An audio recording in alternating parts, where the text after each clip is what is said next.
So we have this question: find the range of values of x which satisfies the inequality. We have minus 3 less than 4x minus 7 less than or equals to 17. Now the straightforward way to solve this question is to divide this inequality into two. We have the first one here and then we have the second one here. Does this make sense? Let's try to do this. So we have minus 3 less than 4x minus 7.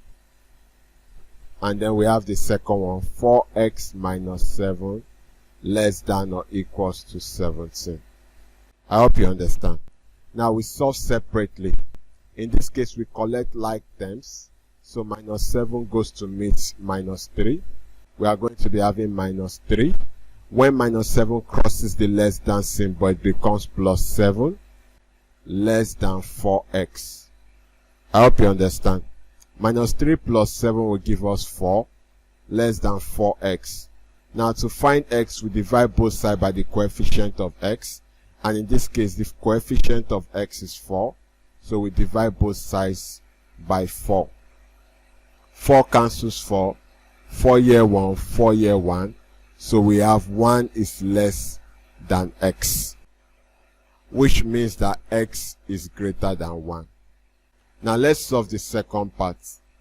Now we have 4x minus 7 less than or equal to 17.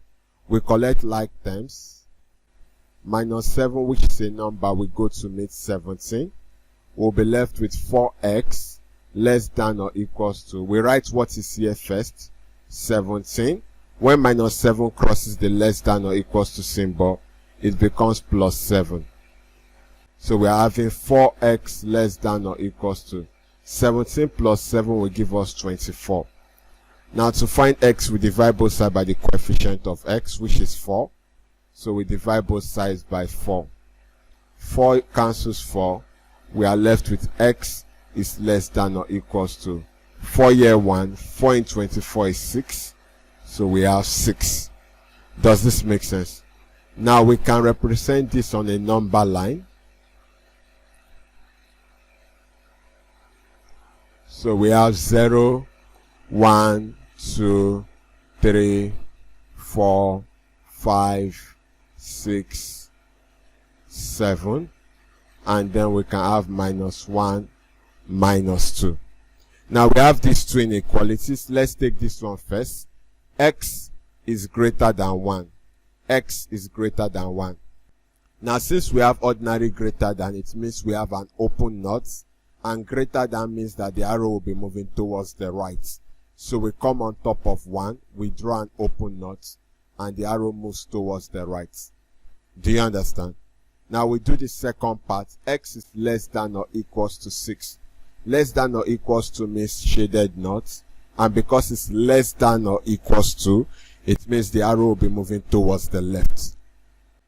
So we come on top of 6 and we draw a shaded knot and move the arrow towards the left, and then the arrow meets the former arrow. So this is the number line for this inequality. Now the question says we should find the range of values of x that satisfy the inequality. So we come back to the number line. Now you can see that x is greater than 1. It means that 1 is not part of the values because x is greater than 1. So it means that the range of values that satisfies this inequality will be 2, 3, 4, 5, and 6. Now the reason we chose 6 is because x is less than or equals to 6. So it means that 6 is part of the values. Then the reason why we did not pick 1 is because x is greater than 1. So it means that 1 is not part of the values. I hope you understand. Let's take another question.